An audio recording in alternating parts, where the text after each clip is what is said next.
Bismillahirrahmanirrahim. Assalamualaikum warahmatullahi wabarakatuh.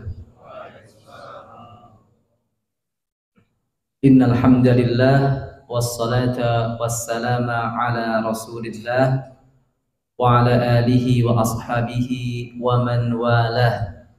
La haula wa la quwwata illa billah. Amma ba'du. Tibtum wa taba mamsyakum wa tabawwa'tum minal jannati manzilah. Perkenalkan, nama saya Muhammad Sofwan Abbas dari Depok. Sedang menjalani safari Ramadan program PDI. Terima kasih kepada PDI dan juga terima kasih kepada Ketua Pengurus Masjid Nurul Haq dan jajarannya dan juga jemaah sekalian. Jemaah sekalian yang dimuliakan Allah Subhanahu wa taala, dalam kesempatan kali ini saya akan menyampaikan tema yang menurut saya itu sangat penting, yaitu tentang ibadah dan ubudiyah. Didasarkan kepada hadis Rasulullah sallallahu alaihi wasallam, diriwayatkan oleh Al-Imam Muslim. Ja'a salasatu rahtin ila ba'di buyuti azwajin nabiyyi sallallahu alaihi wasallam yas'aluna an ibadatin nabiyyi sallallahu alaihi wasallam falamma ukhbiru ka'annahum taqalluha. Ada 3 orang sahabat Rasulullah sallallahu alaihi wasallam datang ke beberapa rumah istri Rasulullah sallallahu alaihi wasallam. Apa tujuan mereka datang ke rumah-rumah Rasulullah sallallahu alaihi wasallam? Yas'aluna an ibadatin nabiyyi sallallahu alaihi wasallam. Menanyakan tentang bagaimana ibadah Rasulullah sallallahu alaihi wasallam di rumahnya. Mereka selama ini hanya mengetahui ibadah Rasulullah sallallahu alaihi wasallam di masjid, dalam perjalanan, di medan perang. Mereka kepo, ingin mengetahui lebih bagaimana Rasulullah menjalani hari-harinya di rumah, waktu-waktu beliau di rumah ibadahnya seperti apa. Mereka ingin mengamalkan semua yang diamalkan oleh Rasulullah sallallahu alaihi wasallam. Tetapi falamma ukhbiru, ketika istri-istri Nabi menceritakan bagaimana ibadah Rasulullah sallallahu alaihi wasallam di rumahnya, ka'annahum taqalluha, seakan-akan mereka menganggap sedikit ibadah Rasulullah sallallahu alaihi wasallam. Ternyata ibadah beliau tidak sebanyak yang mereka bayangkan. Kok ibadah Nabi hanya seperti itu saja? Kata 3 orang sahabat itu. Kemudian mereka berbincang di antara mereka, kenapa bisa seperti itu? Akhirnya ditemukanlah jawabannya. Aina nahnu min Rasulillah sallallahu alaihi wasallam wa qad ghafarallahu ma taqaddama min dzambihi wa ma ta'akhkhara. Kita jangan bandingkan diri kita dengan Rasulullah sallallahu alaihi wasallam. Kita nggak ada apa-apanya. Rasul itu orang yang tidak punya dosa sama sekali. Kalaupun ada, itu pun sudah diampuni semuanya oleh Allah Subhanahu wa taala. Maka wajar kalau ibadahnya seperti itu. Maka kita jangan terpengaruh dengan jumlah ibadah Rasulullah yang seperti itu. Maka masing-masing dari 3 orang itu menyampaikan resolusinya. Amma ana fa'akumul laila wala arkud. Aku sepanjang malam akan qiyamul lail terus dan tidak akan pernah tidur. Yang kedua mengatakan amma ana fa'asumu wala uftir. Aku setiap hari akan berpuasa dan tidak ada 1 hari pun aku tidak berpuasa. Sepanjang tahun berpuasa. Yang ketiga mengatakan amma ana fa'atazilun nisaa wala atazawwaju abadan. Aku akan menjauhi wanita dan tidak akan pernah menikah sama sekali. Semua akan fokus kepada ibadah. Ternyata jemaah sekalian yang dimuliakan Allah Subhanahu wa taala, Rasulullah sallallahu alaihi wasallam mendengarkan ucapan itu, langsung Rasulullah sallallahu alaihi wasallam murka. Terbayang dari bahasanya, antumul ladzina qultum kada wa kada. Kalian yang aku dengar tadi mengucapkan mau puasa terus, mau sholat terus, tidak akan menikah. Amma ana fa inni akhsyakum lillahi wa atqakum lahu. Ketahuilah, demi Allah, akulah orang yang paling takut kepada Allah di antara kalian. Akulah orang yang paling bertakwa kepada Allah di antara kalian. Sampai Rasulullah seperti itu. Lakinni akumu wa anam. Tapi aku tidak sepanjang malam qiyamul lail. Ada waktu untuk qiyamul lail, ada untuk tidur. Wa asumu wa uftir. Ada hari aku berpuasa, ada hari aku tidak berpuasa. Wa atazawwajun nisa. Dan aku juga mempunyai banyak istri. Faman raghiba an sunnati falaisa minni. Orang yang tidak senang dengan sunnahku, maka dia bukan golonganku. Bapak Ibu sekalian yang dimuliakan Allah Subhanahu wa taala, biasanya hadis ini digunakan untuk dalil moderat dalam Islam, tidak berlebih-lebihan dalam Islam. Tapi dalam kesempatan ini jemaah sekalian yang dimuliakan Allah Subhanahu wa taala, kita ingin membahas sisi lainnya. Tadi para sahabat bisa beribadah lebih banyak daripada Rasulullah Sallallahu Alaihi Wasallam. Tapi mungkinkah para sahabat lebih utama dari Rasulullah SAW? Tidak mungkin. Ternyata yang menjadikan seseorang lebih utama disebutkan oleh Rasulullah Sallallahu Alaihi Wasallam tadi, ana ahsyakum lillahi wa atqakum lahu. Akulah orang yang paling takut kepada Allah Subhanahu wa taala di antara kalian. Akulah orang yang paling bertakwa kepada Allah di antara kalian. Itulah yang menjadi kunci, menjadi bobot ibadah kita. Ibadah yang banyak tapi kosong ketakwaan. Masih lebih baik ibadah yang sedikit tapi penuh dengan ketakwaan. Sehingga berpacu kita bukan pada banyak-banyaknya ibadah kita, tapi berpacu kita kepada lebih bertakwakah kita kepada Allah Subhanahu wa taala dalam ibadah kita atau tidak.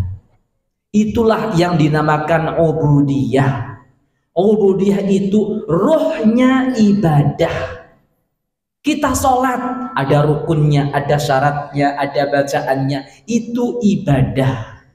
Ruhnya yang akan memberi bobot ibadah-ibadah kita adalah ubudiyah, penghambaan kita kepada Allah Subhanahu wa taala.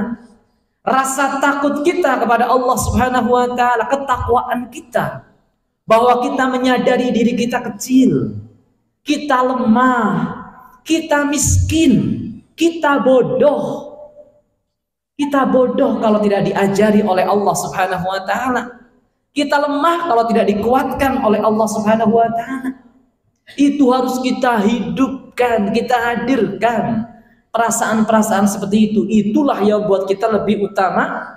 Inna akramakum indallahi atqakum. Yang paling mulia di antara kalian di sisi Allah adalah yang paling bertakwa.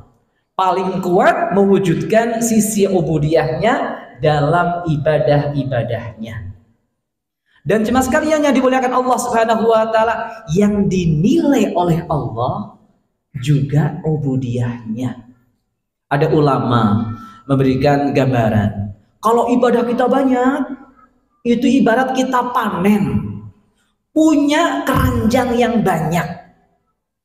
Kalau ubudiyah kita sedikit, ibadahnya banyak, punya keranjang banyak, isi buahnya sedikit-sedikit. Kalau ibadah kita sedikit, standar gitu ya, tidak berlebihan gitu ya, tetapi ubudiyahnya itu optimal, kita punya beberapa keranjang saja, tapi setiap keranjang penuh dengan buah-buahan. Apalagi kalau keranjangnya banyak, semuanya penuh dengan buah-buahan. Itulah yang hendaknya kita wujudkan, jemaah sekalian yang dimuliakan Allah Subhanahu wa taala, pada hari-hari terakhir ini. Karena itulah yang akan sampai kepada Allah. La yanalallaha luhumuha wala dima'uha walakin yanaluhut taqwa minkum. Kalau kita berkurban, dagingnya tidak sampai kepada Allah, darahnya tidak sampai kepada Allah. Yang sampai kepada Allah adalah ketakwaan kita. Ketika memilih binatang kurban yang besar, yang mahal, yang istimewa, ketakwaan kita, mengharap pahala dari Allah Subhanahu wa taala, ingin keselamatan di akhirat. Itulah yang dinilai oleh Allah Subhanahu wa taala. Kesyukuran kita. Selama ini kita dicukupi, diberi kelebihan. Kenapa ketika kita memberi hewan kurban yang minimal? Rizkinya maksimal, bersyukurnya minimal. Jangan seperti itu. Tapi ketika dapat rezeki maksimal, bersyukurnya maksimal, memilih hewan kurbannya, tapi itu ketakwaan, bukan untuk pamer dan lain sebagainya. Kemudian jemaah sekalian yang dimuliakan Allah Subhanahu wa taala, terakhir ada sebuah hadis Rasulullah sallallahu alaihi wasallam tentang hadis qudsi, gitu ya. Tepatnya hadis qudsi. Inna Allah ta'ala yaqulu yawmal qiyamati ya ibna Adam maridtu falam ta'udni qala kaifa a'uduka wa anta rabbul alamin. Sesungguhnya Allah Subhanahu wa taala akan berfirman pada hari kiamat nanti, wahai manusia, aku sakit, kenapa engkau tidak menjengukku? Orang itu menjawab, ya Allah, bagaimana mungkin aku menjengukmu? Engkau adalah Tuhan semesta alam, pencipta alam semesta. Langsung Allah Subhanahu wa taala meluruskan, amma alimta anna abdi fulanan marida wa lam ta'udhu, amma alimta annaka law udtahu lawajadtani indahu. Tidakkah kamu mengetahui bahwa seorang hambaku sedang sakit, kenapa tidak engkau jenguk?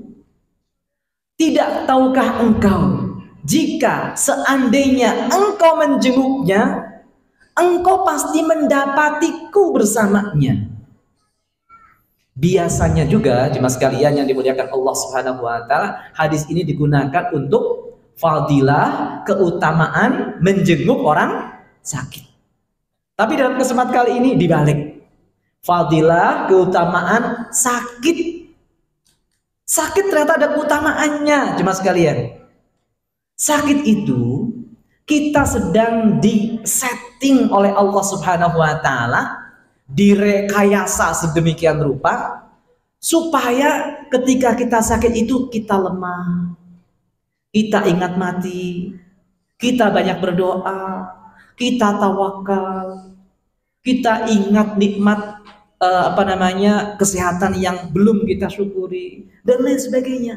Orang sakit itu dekat dengan Allah, dipaksa dekat dengan Allah Subhanahu wa taala. Maka kalau kita menjenguk orang sakit, kita sedang menjenguk orang yang sedang dekat dengan Allah Subhanahu wa taala.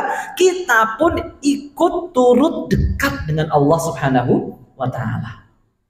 Itu jemaah sekalian yang dimuliakan Allah. Orang sakit insya Allah karena dia dekat dengan Allah, doa-doanya dikabulkan.